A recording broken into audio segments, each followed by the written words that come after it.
This is Stephanie Diaz de Leon. This is Nicholas Garten. This is Omar Wahid. And this is Rob Chappell. And it's 365 Amplified.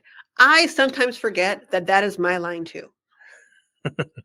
I say my name and then I'm done. Is it your line? I don't know. And Somebody it was else. It has become your line. Has it become? Did I steal it? That feels like me though. Like I would take that line. Is it my line or is it your line? I have no idea anymore. I honestly don't know. I probably stole it, and I'm happy to have stolen back certain things from Rob, given our historical, patriarchy, white supremacy, all the things, So let's go ahead and move into our first news story and updates that we have regarding the abundant life. Yeah, that's there's not a lot more to update, except that's what's on everybody's mind. And that's going to be kind of our topic of focus this today. We've learned since Monday the identity of the woman who perpetrated this act, as well as the two people who died, the two other people who died. I don't think we need to mention those names now. If you want to know, you can find them. I know the Tuesday press briefing got a little contentious. Yeah. Because some reporters were pushing. Yeah. And asking, why haven't you released the names yet? And the mayor got a little upset, understandably. It's funny, as reporters, we feel like we're entitled to information just because it exists. And we get belligerent when we feel like information is being withheld from us. Mm-hmm. But we also have to remember that that we aren't necessarily owed. You're not always owed every piece story. Of information, right? And every piece of information. Why were they pressing for the name so much? It's pretty standard to wait for them to give it out after the families have been notified and everything is settled. And also that and the families feel it's okay to. One was the child. Understandably, that some the families may not want to put that name out there. Right.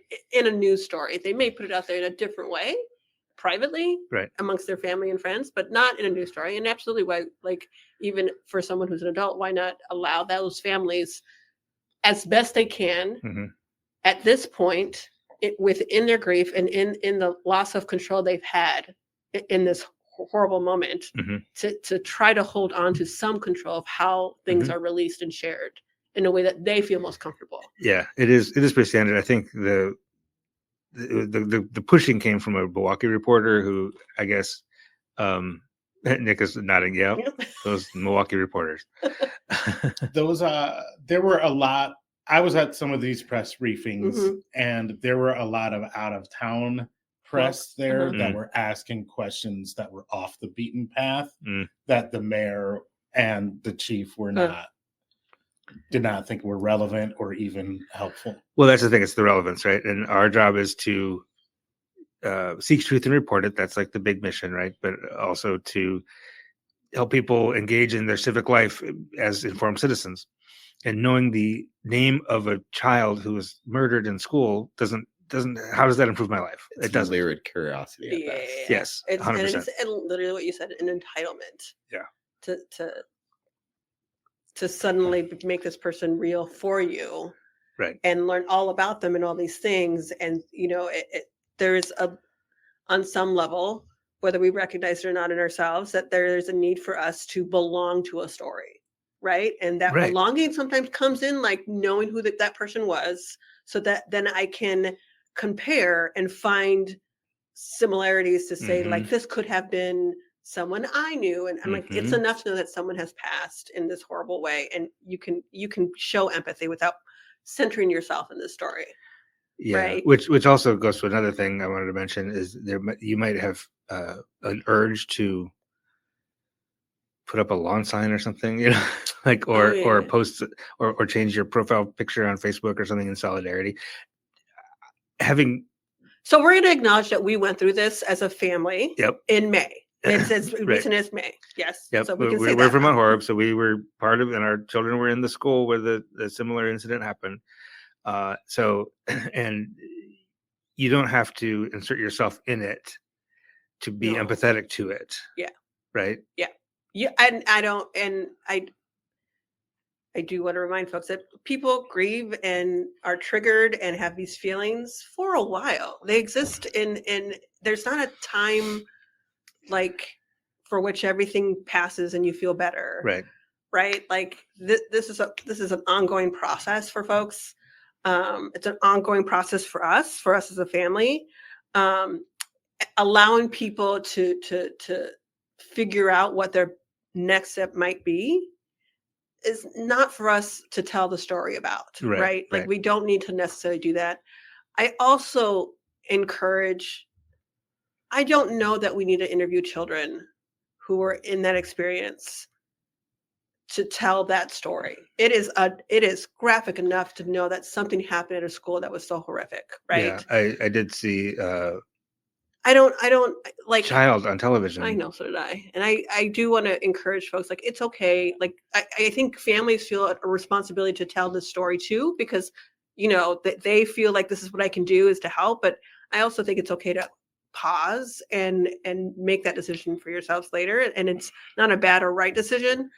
But I hope everyone takes some space for themselves to honor your feelings and your fears and your anxieties and all these things, and understand that it is going to exist for a while for you. Right. And so I don't know that journalists and such, and I'm not one, straight up not one. I get to, you know, say things in a different way than you all can. And have opinions about things in a different way than you all can. But I don't think it's necessary for us to outreach to families who've just been through this trauma, because it's still an ongoing trauma. Yeah. The reporting, the discussions, like the theories, the pictures, it's going to continue on. So they are going to continue to see this. And then it's also exists in social media and in conversations at work and at other schools and, you know, et cetera, et cetera. It's going to exist in proposed legislation. Like, it's going to be an ongoing conversation in your community. So it is still like, then you are perpetually in that state of, you know, that moment of fear until you are able to process it and such. And so I hope people give themselves some space to process, and also to find joy in what they can, because that's important too.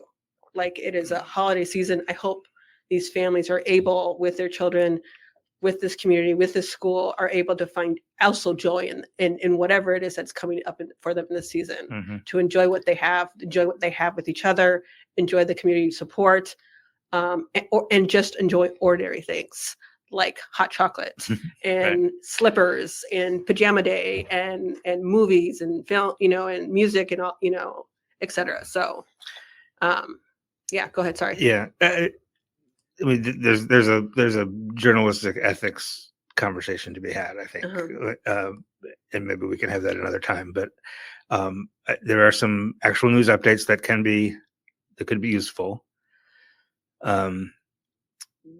4 people have been discharged from hospitals, and 2 children remain in critical condition, fighting for their lives. We know also that the young woman who perpetrated this act was in touch with a 20-year-old man in California who was also apparently planning a mass shooting. We don't know anything about the status of that, or who he is, or whether he's been apprehended or anything, or if it's just being brought in for a conversation, with police, or what was being planned there. But I think that's irrelevant detail. Also, we know the United Way has set up a fund that you can donate to if you want to. If you see other sort of GoFundMe things, I'd be very cautious. Yeah. Because some of those might be well-meaning. But they may not necessarily be what the families are asking for. Right. I think we saw one update where one of the victims' families had said, like, we haven't said anything, and whoever's speaking on our behalf it's not us. Please stop. Right. Please just go. And again, don't insert yourself into this. Yeah. But also, some of them might be straight up scams. Yeah. Like, you don't know. So the United Way, along with Madison Community Foundation, have set up a fund. We'll link to that if you do want to help out. But beware of anything other efforts. Yep. Right. Speaking of all this and everything you said about finding joy and working our way through it, we're going to talk now. We're going to welcome licensed marriage and family therapist Myra McNair to give us some practical advice and from Anesis answer Therapy. some questions from Anesis Family Therapy.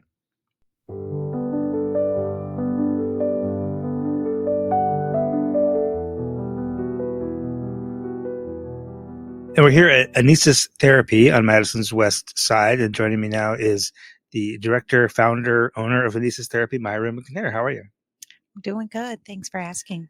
Thank you for doing this and for the time. And this is a really important conversation because everybody's kind of struggling to deal with what happened earlier this week. Can you just sort of big picture? How are you doing? How is your staff doing? Are you seeing impacts of this already?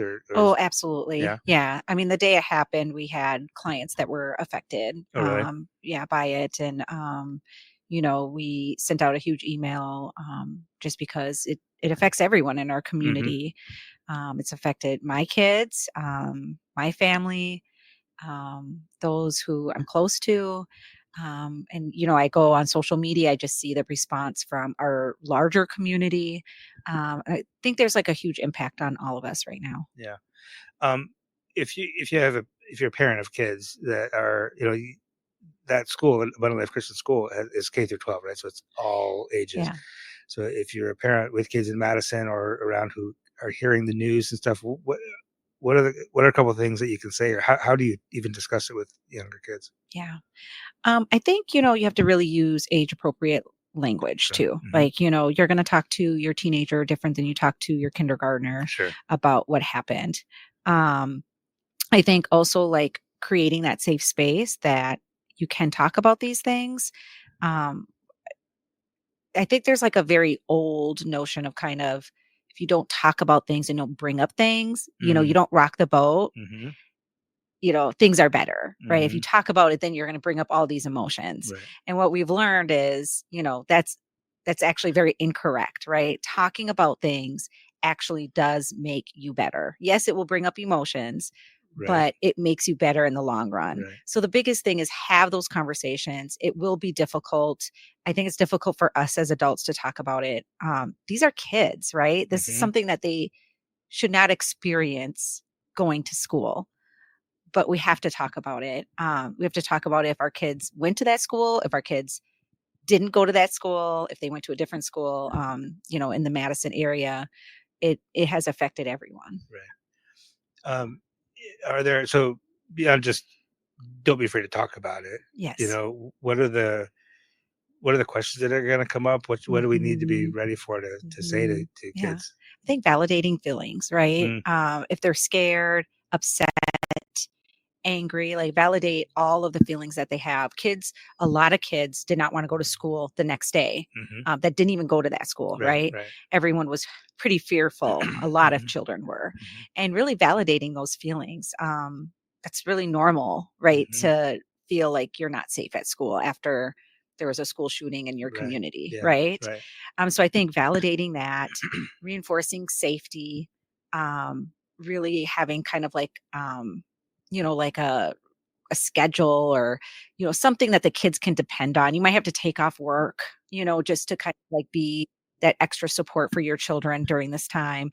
But I think really also to asking like open-ended questions to get more from your kid, not just like, are you feeling good? Are you feeling sad? And then you get like the yes or no questions. So really asking like open-ended questions that, where kids can really talk about like how they're feeling and what are the thoughts that they're having right now during this time. Now, obviously, a lot of people it's a smaller school, but there's still 300 something families, and then families of families, friends of families that are affected. This is sort of a ripple effect through the community. And having, our listeners know we were involved in the school shooting in Mount Horeb, which was technically, I guess, a near miss school shooting, but still traumatic for everybody involved. So we know, like, whether or not you were present there or just being tangentially connected to it can be traumatic and bring up stuff. How can, if I have friends who have kids there or who have nieces and nephews there, or whatever, how can we best support people who were directly impacted? Yeah. I think, really just being there and listening, right? Like we're not going to have all the answers. I think sometimes we want to say the perfect thing to people, there's no perfect thing to say, right? So just being there, listening, letting people know like, hey, do you need help like running an errand? Do you need food? Like those extra support, so people really don't kind of have to think and be so busy during this time, that they can just kind of like be with their family and support their kids during this time. I think that is really helpful. Also encouraging the family as time goes on, if they're still feeling the effects from the school shooting, that they can seek professional help outside of maybe just you listening as a friend, and really normalize getting that support that the families may need.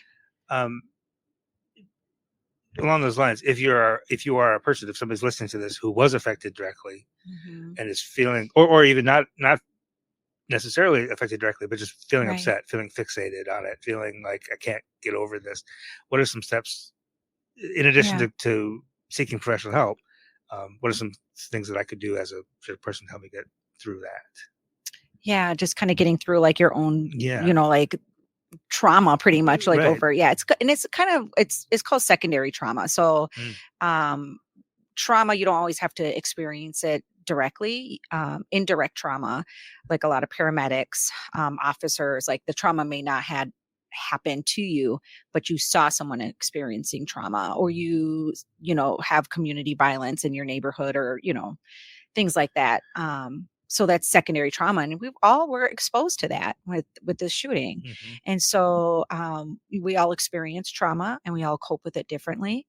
And I want to normalize that when you experience trauma, that your mood is going to change, and it's not going to be the same. Your sleep pattern may be off, like your eating habits may change.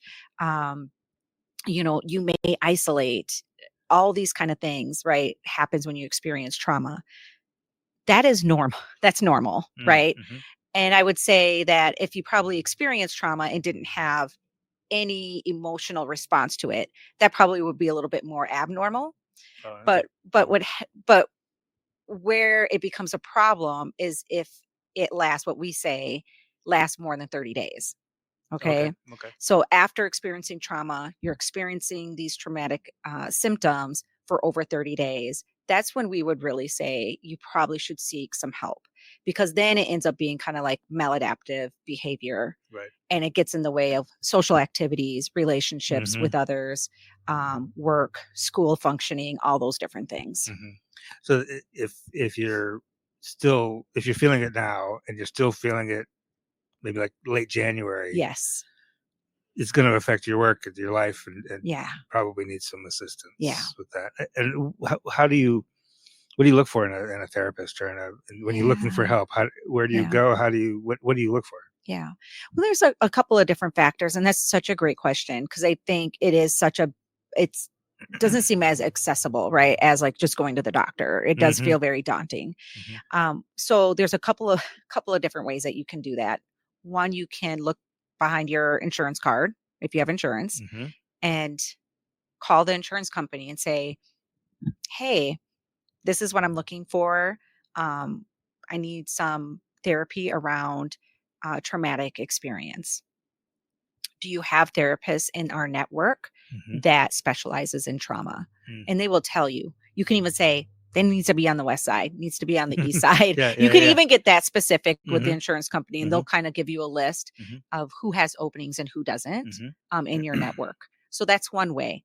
If you don't have insurance or don't want to use insurance, things might open up a little bit more, where you can just maybe go on Psychology Today, or just search the internet for kind of like who specializes in these areas, right? And so that's kind of like where I would start. We have a service here at Anesis that whether you have insurance or not, we do have a drop-in clinic. And so I always tell, people like that could be a place to start, just to see, like, talk to someone and like, does my child still, like, do they need services, or is is this just me as a parent? Like, am I being overly concerned? Right. And your child has that chance to talk and understand what therapy is too during those drop-in sessions. And those sessions are totally free. That we offer to the community. So we have information on our website for people if they want to know more about it. And that website is? AnesisTherapyCenter.com. AnesisTherapyCenter.com, and that has a schedule of available drop-in. Yep. That's free and just don't even need an appointment. Just come in. Yeah, right? They just come in. Yep.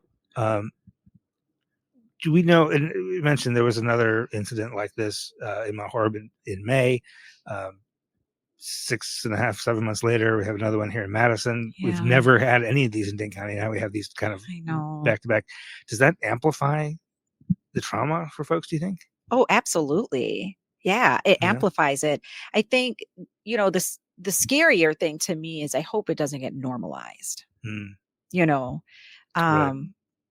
That's what worries me. Like violence becoming the normal, kids expecting, violence or shooting at their schools.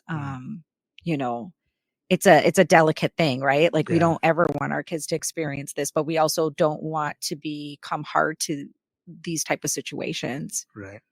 Interesting that the first media briefing you had, Police Chief Sean Barnes said, no, there were no metal detectors at the school and there should not be. Like we shouldn't need schools to be fortresses. Yeah, I love that he said that. Yeah, but the reality is, like my kid's school in Mount Horeb, like one of the reasons it wasn't worse was that the school was fortified. Yeah, the windows that couldn't break and the door that wasn't open. Yeah, really kept that perpetrator from getting into the school. So like I say, it's a balance, right? It's a balance. Do we know anything about like long-term mental health impacts? Has anybody done that research about what happens a year later, 2 years, 5 years later for somebody who's experienced this? I mean, if it goes untreated, right? And that's like with any traumatic experience. If it goes untreated, you start to kind of, you learn these, what I say, wonderful coping mechanisms that our body does when we've experienced trauma. So I'll give an example. Sometimes people dissociate, right? Which is like a beautiful thing that the brain can do, right? Like if it's too traumatic, your brain just goes somewhere else. It just leaves the experience because it's too much. That's actually like what you should do during trauma, right? Or the fight or flight response, right? Like we need these like these kind of like trauma responses in our body that make sense when we are experiencing something dangerous or violent, right? We should either fight or we should run. And there's another term that we use in therapy is fawn. Fawn is like, you kind of like, maybe there's like a perpetrator and you kind of like seek maybe their validation or you kind of like warm up to them for survival, right? So you do these things during a traumatic experience and it's a beautiful thing because it helps you survive, right? But what happens is if that has affected us to a certain point where we're still doing these coping mechanisms when there's no trauma. Right? Okay. So we're still doing that. And, we might have other behaviors that we pick up on the way, right? That we're getting flashbacks from the traumatic experience. And, what do kids or adults do when you don't want flashbacks? You go somewhere else, you dissociate, right? That doesn't work when you're at work or at school, right? It really gets in the way of like being able to function. Right. So that's what happens in a year is that you pick up a lot of coping mechanisms that aren't necessarily so healthy. And it really does start to affect like I said, school, work, and then also like your relationships that you have with friends or a partner, all of those things. And sometimes it can even get misdiagnosed, right? Like with kids, trauma looks like ADHD, right? Oh, because if I'm trying to avoid flashbacks, maybe I'm coloring on the walls. Maybe I'm leaving class. I'm running back and forth down the hallways, right? Or I'm reenacting something that I experienced. And kids don't always really know and have that understanding because their frontal lobes are still being developed and, they're still learning. So sometimes they don't even know or understand why they're doing what they're doing. Sure. Yeah. We still don't know a lot about the young woman who perpetrated this, and we'll learn more. And I always I don't like it when people are like, who missed the signs? Like we're trying to blame somebody. Yeah. And I don't want to do that, but I'm curious, what can, is there anything that maybe isn't intuitive that a parent or teachers can look for a kid who might be in crisis or who might be prone to violence? Yeah. And I agree, like, we're not like, trying to blame anyone or anything like that. But I would say community is so important. Being in community, having like kids need other kids. They need healthy adults. They need healthy friendships. When that's there, most likely, I mean, I don't know, right? I don't know everything, but my guess would be most likely people would not go in and create harm like that, right, to anyone. I think relationship is so important in everything that we do. And I think it's like the biggest outcome in having, great mental health is having healthy relationships. So if there's a kid who's like 8th, 9th grade who maybe is really just isolated, maybe trying to get them connected, and not necessarily because, oh look, there's a school shooter potentially, but just like, let's help that kid be more healthy, and have better relationships, right? And I think it starts early, right? And then we need to like foster that somehow, and I know it's hard, teachers and I mean, they do so much, right? Right. And the schools do so much. And I feel like everyone feels that weight of like just everything, and they don't get paid that much, but I do wonder, like, how can we create more space for kids to build healthy relationships? I mean, we're coming off of the pandemic. A lot of relationships have been lost for kids. Ask about that. Do you feel like there's a whole generation of kids who basically were isolated for a year and a half or 2 years? Are we going to continue to see long-term impacts of that? I think so. I mean, I'm a mom of 2 kids that were, I think, really affected and still, trying to find kind of like who they are. They missed like really, I mean, all the years are so crucial, but they missed middle school. I think that's like, I think that's really big. I mean, my son, he came back from the pandemic his first year into high school. Oh, wow. I mean, it was so crucial. I think like some of the things that he missed in school and relationships. And then my daughter, who's just a year younger than him as well. I mean, she was coming back in 8th grade. Wow. So, it's very interesting to watch that. I have a daughter that's older, and I can see the difference of, what it looked like with no pandemic, with her just kind of going through K through 12, and then seeing the other 2 missing those really huge, crucial years of middle school. What do we do about it, though? I don't know. I'm all for like, how can we create like, community friendships? I think that's where you like learn, like how to be with people in a community, right? You learn about yourself through other people. I mean, like we're mirrors to each other, right? I'm better because I'm in relationship with someone. And then when I do something that bothers somebody, they tell me, right? And I learn about myself that, I do this thing that bothers people, right? So I think there's like just so much that you learn about yourself through friendships and healthy relationships. And you kind of don't want to give that, like, you don't want to give teachers another duty. Right. But I feel like that makes more sense than giving teachers guns to protect their students. Oh, absolutely. I don't know. Maybe as a journalist, I'm not supposed to take a position necessarily, but it seems like. Yes, I would agree. I would agree to that. Okay. Anything else you want to impart to folks, just as we kind of all go through this as a community? Yeah. I think giving ourselves some time and some grace to grieve. And,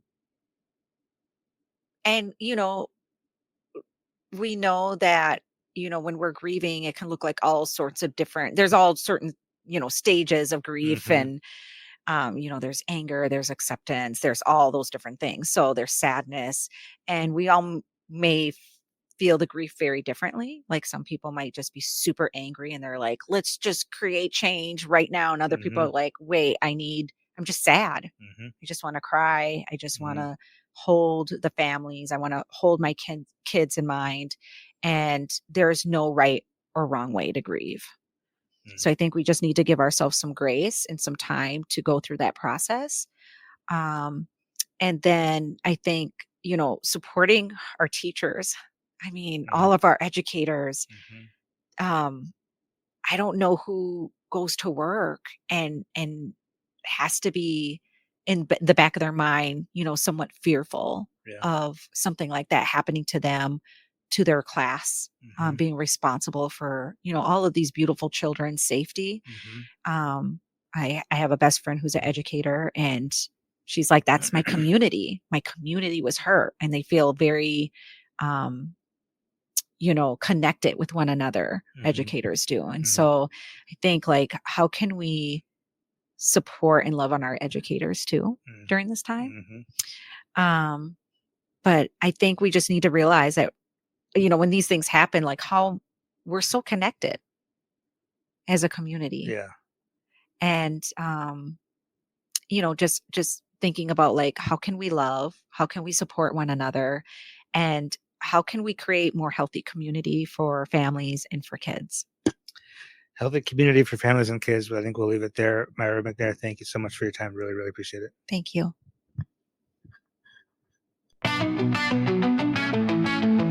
Folks, we are 5 days into the 10-day News Match Challenge. For 10 days, we're asking you, our community, to donate $100 per day. That $100 will be tripled by the News Match program. So you give us $100 per day, we'll get $300 every day for these 10 days. That'll help us support our mission of providing you with community-focused, nonprofit news every day of the year. We're a little bit behind, 5 days in, I'll be honest with you. So to get to our goal for the next 5 days, I think we need to be more closer to like $120 a day. So can we do that? You got 20 you could spare, you and 5 friends, $20 each. We're done for the day. Go to madison365.org/donate right now and help us get to our goal and help us continue to do the work we do. And we're back, and thanks again to Myra for that really, really valuable conversation. Let's go ahead and move into our next update, which is, again, I think it's also been triggering that we want to make sure people are aware of. We'll get to some lighter stuff in a little bit, guys. But again, now we're going to talk about domestic violence and sexual harassment. We did get Charles Myadze in court. I mentioned last week he was arrested Thursday of last week and made his court appearance Monday, which, Omar, you sat through the initial appearance court on Friday. Yes, which he was supposed to appear in. I guess. Me and a lot of other journalists found out that apparently it's just a live stream and you're not allowed in there. So we sat there for almost 2 hours. He was not called, which means he had to spend the weekend in jail, which my opinions on that are that's pretty fair. Monday, he got called up first and he got released on a signature bond. Right, which is $500 per case is what it said. And so I think that means with 8 charges, he would forfeit like $4,000 if he doesn't show up for court, which he hasn't had to pay anything at this point. Yeah. Right. No. But if he fails to appear, then he'd owe them some money. There was one, I actually went and got the criminal complaint and read through it. And there was one, the very first alleged incident was in 2018. So it was outside the statute of limitations. But what we end up with is 3 counts of strangulation and suffocation, 1 count of burglary or committing battery in course of a burglary, 2 counts of attempted burglary, and 1 count of substantial battery. if convicted on all charges and given maximum sentence, which, let's be clear, will not happen, he's looking at 60 years in prison and $140,000 in fines if everything was maximum and served consecutively. Again, that's not going to happen because he has no criminal record, technically speaking. He did plead guilty to false imprisonment 20-something years ago, had that expunged because he went through a different prosecution program, which is all good. So technically there's no criminal record. So I would anticipate a plea bargain of some kind. At least an offer of a plea bargain. It's telling to see and wait, and depending on the lawyer and the evidence that they have for this case. I could also, again, just previous experience of what we've seen with regards to these kinds of trials and such, and in these incidents, it's just that some folks feel like they can beat this and we'll take it to court. Yeah, because it would require then the victim or the complainant to come in and testify. Right. And most folks are aware that is a hard thing for victims to do. Yeah. And they might just kind of wait that out to see if they're willing to show up or not. So right. Now, we should mention it's been assumed because of the dates lining up that this arrest and these charges are related directly to Gloria Reyes, who first told her story to us last month. They had a off and on relationship for about 3 years. She actually kept pictures of bruises that she showed to us. Yep. And emails back and forth between her and Charles, where she was sharing some of those contemporaneously, speaking about allegations and stuff. And the criminal complaint is clear that it's her, that it's not some other person, which we sort of assumed but didn't know for sure. And she was it sounds like she was very detailed. And she gave the police details that she didn't even give us, which, that happens. You remember more and more things the more you tell the story. So I don't know how that came about exactly, if she called the police or if the police were like, oh, Gloria, because she was a former police officer. Yep. But in any case, she is cooperating with police, and so she might actually be willing to come testify at this point. We don't know. She might be, absolutely. And again, here's the thing that I want to remind folks: we are no longer owed her story. Right? We were never owed her story. Right? We're no longer owed additional details. We're not owed how this came about. We're not owed in the long run whatever her decision is, if it has to come to that point. My biggest thing is always that anybody in that position needs to give themselves care and grace. And if decisions change, if your mind changes, they're allowed to change, right? So she was brave enough to share her story at the time with us. And again, I think we will continue to cover the story as with regards to next appearances and anything else. If a plea deal comes up, and if Gloria ever reaches out to want to say something, of course, but I don't know that we're going to be asking of her anymore, because again, we're not owed that. No, and I did reach out to her, but I reached out to some other folks for comment about the arrest. I didn't get anything back. She mentioned the next, Charles is out now. He actually attended the vigil for Abundant Life Christian School family. Because it did happen in his district. No, did it? No. But the entire city council kind of was behind this effort to show support, and he actually put it out. And another alder asked him not to attend, but he did anyway. But I did ask, if we remember last week, we talked about that he was censured by the city council for sexual harassment, which is unrelated to the domestic violence. Totally different thing than he was arrested for. So have any of the council members who stormed out of the council meeting in support and solidarity with him commented about the criminal complaint or their attitudes and actions during that meeting? No, they have not. In fact, nobody from the city council has really said anything publicly.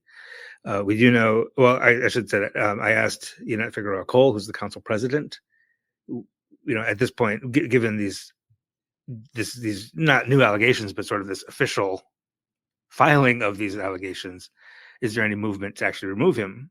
And she said no, and that he hasn't indicated that he's willing to resign, which is basically what he said all along, that he's not going to resign. He did say to us that he's not going to run again. In an email back to me said, I think he should resign. He's a distraction and should resign. One thing to mention is if you look at the election paperwork, next Friday is the deadline for incumbents to declare that they're not going to run for re-election. And he hasn't done that yet. He hasn't filed that. There's a form you have to file by December 27th to say, I'm not running again, which then gives people adequate opportunity to run for your open seat. He has not filed that paperwork at this moment. He has one more week to do so. It's not real clear what happens if he doesn't. But we do have two candidates who have filed paperwork. Carmela Glenn and Anthony McNally have both filed their paperwork. Carmela actually already has her signatures in, looks like. So that there will be a race there. It's just he hasn't. He told us that he's not running again, but he hasn't made that official at this moment. So that's basically all we know now. He's doing court again February 3rd, and we'll continue to follow that. So let's take a hard turn into something somewhat lighter. And let's talk about music, Omar. Yes. Very famed violinist and Akiko Myers is coming to Madison at the Wisconsin Chamber Orchestra to perform the very well-regarded mariachi-inspired violin concert Fandango, which won a 2024 Latin Grammy for Best Contemporary Classical Composition and Best Classical Album. A real score for Wisconsin. Yeah, that's a big deal. That's huge. When is this? It's January 24th. And those tickets are on sale now, but pretty exciting. This has been performed at some of the biggest venues around the world. She's coming to Wisconsin. It's awesome. So it's a great opportunity. It's at Overture Center, I assume, right? It is. Let me double check that. The Capitol Theater. In Overture, yeah. Yeah, which is of all the Overture Center theaters, that's my favorite. And so the tickets will be at overture.org probably, or Wisconsin Chamber Orchestra. Wisconsin Chamber Orchestra. Yeah. And that's not a huge room. It's 1,100 seats. Yeah, so it means like get your tickets now if you want to. That's awesome. And finally, sports ball. Of course. Heaven forbid. Your Milwaukee Bucks are the NBA Cup champion, if anybody cares. Of course we Are they our Bucks? Forever and always in our hearts. What do you mean? I've not been paying attention to NBA this year. I don't know why, especially this past week, because I've been knocked out with a terrible cold. So good for them. It was a good game, I will say. It was a good game for the first half. And then the second half, it's just like, okay, now I want to play. Took over, for folks who don't know, the NBA Cup is it's an in-season league tournament. It tries to be a little bit like the Carabao Cup in England or other league cups in soccer around the country. It's a little weird in that the group stage games are also regular league games. Yeah. And only the championship game doesn't count in the standings or for player statistics. So nice job winning. It doesn't mean anything. It's a little hybrid thing, but they did it in Las Vegas on Tuesday night, and the Bucks were only ahead 51-50 at halftime, and then completely took over in the third quarter, and they were up by 20 by the time the fourth quarter started. Ended up winning 97-81. Giannis Antetokounmpo, dominant, triple-double, 26 points, 19 rebounds, 10 assists, 3 blocks and 2 steals. And he was named tournament MVP, obviously. And they got medals, gold medals around their necks, and they got a trophy, and they did the whole hold the trophy up thing. Very over the top celebration. for this little, particularly from Coach Doc Rivers. I might add. Yeah. I mean, he did seem like this sort of redeemed something, and I'm like, we're not done yet, though, y'all. There's still like a whole season left. They did crash out in the semifinal of the NBA Cup last year. Yeah, well, they and then completely crashed out of the playoffs without Giannis or Dame Lillard, right? Were injured for the playoffs. They were. Yeah. So I think they feel like this is the year to redeem themselves, and this is the first step toward that redemption. But I do love that Giannis is European and like understands soccer. Very aware of like what these cups mean. Yeah. And from a European soccer perspective. Yeah. Right? So like he got it, and he was like, no, this is a big deal. It's interesting that the NBA is kind of modeling themselves in this way, and I imagine to pull in some newer fans, right, and to have games that mean something earlier in the season. I think in recent years it felt like the regular season has been irrelevant. Well, because it's such a long season. Yeah, it's such a long. So changing the season the way they did the last few years, now people are like, I'm not paying attention until February. Right. This is exhausting. Like, get to it. Like, do these games even count yet? Right. And they're trying to make something meaningful. So for some handful of people like me, this is literally the first Bucks game I've watched all season, because I was like, the cup final. No. Okay, I'll tune in for that. Well, they are revamping the All-Star game as well. The All-Star game will be a similar tournament of 3 teams, I do believe. Yeah. Oh, really? Yeah. Oh, I hadn't heard that. That's cool. So I am, I like the All-Star game. I mean, I like NBA. You like a game that ends 250 to 249? Again, I will remind you. That's why they're going away from that. Okay, good. But I like, haters who hate.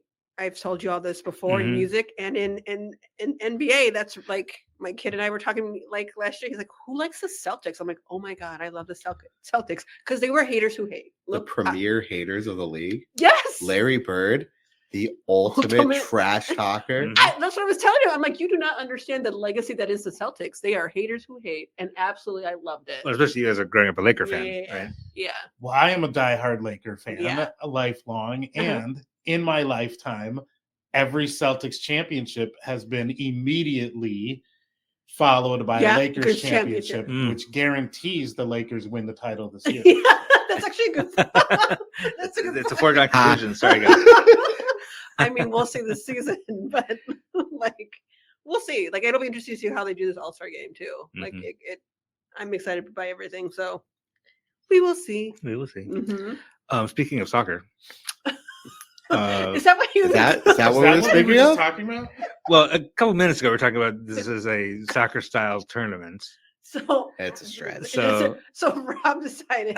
I'm calling back to like 3 minutes ago to make the segue into your Forward Madison Mingos. Yes, your their schedule is out, so we know now who our first home games are and who our first who our USL Championship Cup opponents are. And here's what we know so far. The schedule is 30 games. The league schedule, I should say, is 30 games.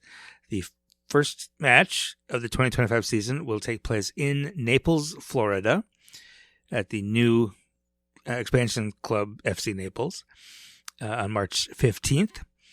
And then we'll have a couple of more away games. And then we're home on, our home opener is April 19th. Hosting another expansion side, Texoma FC, from the Texas-Oklahoma border.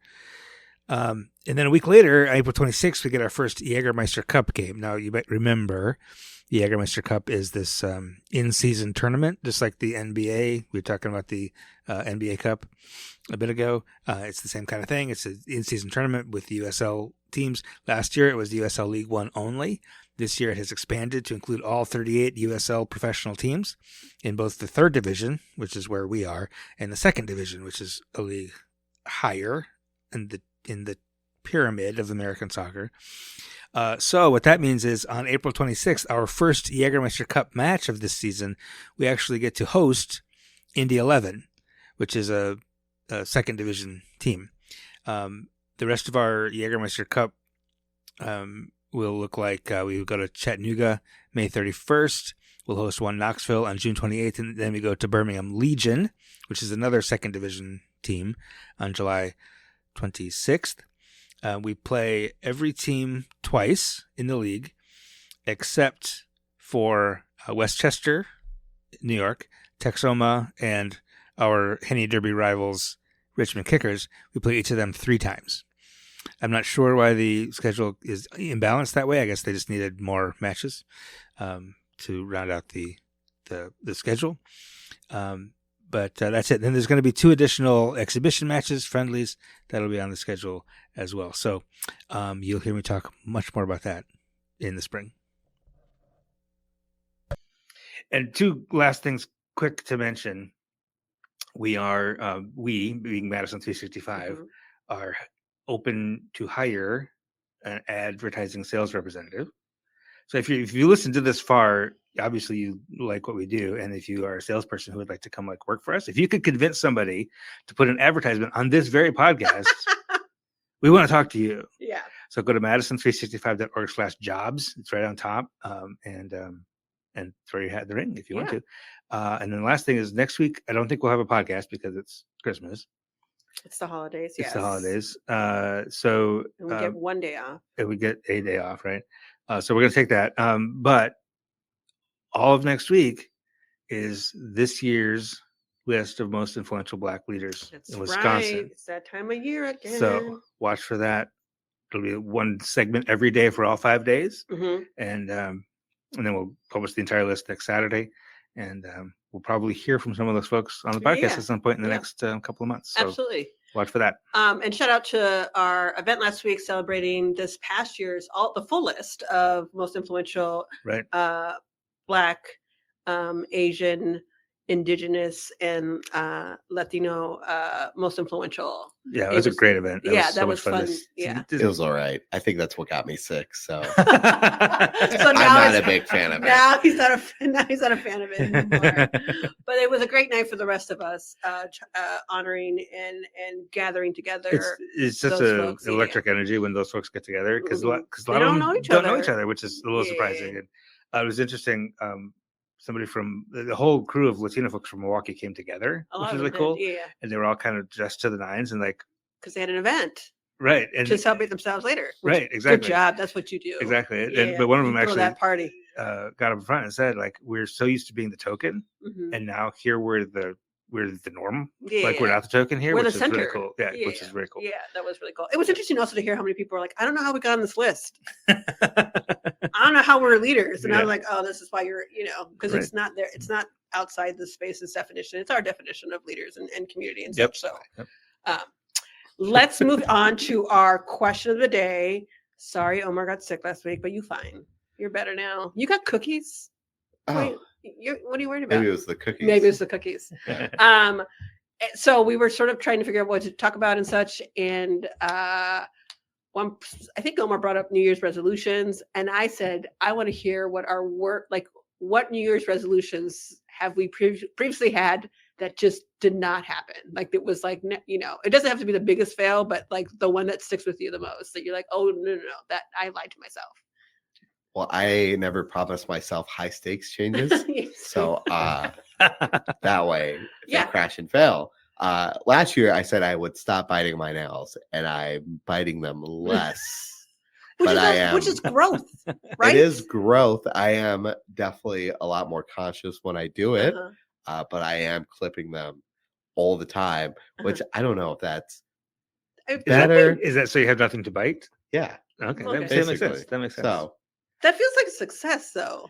I said the ones that you failed at. That feels like but now I don't have pretty nails. You're asking me, what are you going to shape them as? I wasn't going to ask, but now maybe next week. Well, you asked it last year. Did I? Yes. Oh, and nothing. Because they're so short, and it makes you so sad. No. Okay. But. It is what it is. It is progress. Yeah, it is progress. That's great. Nicholas? I may do the home repairs that I've New Year's resolution to do several times that are just sitting there broken. It's a resolution. Well, that's not just regular scheduled maintenance. Sometimes it's not. There are some home projects that just, you're like, I'll do it next week. Yeah, and then it's a year later, it's not done. And then it's a year later. And you're like, oh, this is what I will make a resolution, because then I'll feel good about it, because it'll be like a quick, like, this is something I've always intended to do. And then again, not enough motivation to get that done either. Like, nope, never mind. That's a good one. Rob? I'm gonna give the one I repeatedly failed at every year for most of my childhood, which was I'll fight with my brother less. Oh.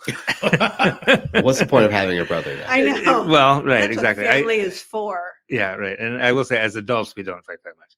But you also don't see, you don't live together, so right, exactly. We're not quite on each other's nerves quite as much. Yeah. You make time for the people you care about. Right. That's the way to stir up a fight right now. I should try to pick a fight now, but yeah, it never worked out. It never worked out. No. I always offered it, and he never did. That was never his resolution. So it was his fault that this resolution never. Yeah. Right. So you would wait a minute. So you would tell him, "Hey, my New Year's resolution is to fight less with you." Yeah. And knowing your brother, he's like, "I'm gonna fight more." Yeah, and he was kind of like, "Okay." Yeah, that would be my New Year's. And did not offer the same resolution usually. I mean, maybe he did a couple of times, but yeah, it was mostly one. Yeah, that's not gonna happen. Mine at one time a few years ago was for me to be less sarcastic, because I'm not very aware that I'm rather that comes out of me sometimes. It's just knee jerk. It didn't work very long. Like, it didn't. I was gonna say, why would that work? Is there any progress? No, I've not even tried. And I realized, like, I thought about it. I was like, I should be less sarcastic, because then that means I would be a kinder person, or at least more thoughtful person. Not there yet. And also never really tried, because some things are just funny. And it's like, why would you be less sarcastic? I don't know, because Rob has mentioned I'm a little quippy for him. Or and then we make sarcastic children who are also quippy at us. And so maybe I stop the generational, harm. Of too much sarcasm? Yeah, but no, not at all. Not at all. Next time we'll be talking about our planned New Year's resolutions. Yeah. What we planned. So I'll think of some. I don't know. A great answer. Think of some reasonable ones, though. I always tell people, I'm like, don't think of I don't know. Let's like Omar was saying, like low stakes. Low stake ones. Low stakes resolutions. Yeah, things that are attainable. Mm-hmm. I can definitely do mine. I've already told you mine. I can do it. I don't remember what yours it was. Well, did we just say it? And No. Well, we said it before the podcast. Oh, okay. We're gonna save it. We're not gonna save it. Yeah. You'll have to come back. It'll be after New Year, by the time you hear from us again, unless some big news happens between now and next week. We'll be off next week, and we'll be back January 3rd. Yep. Have a great holiday and New Year, everybody.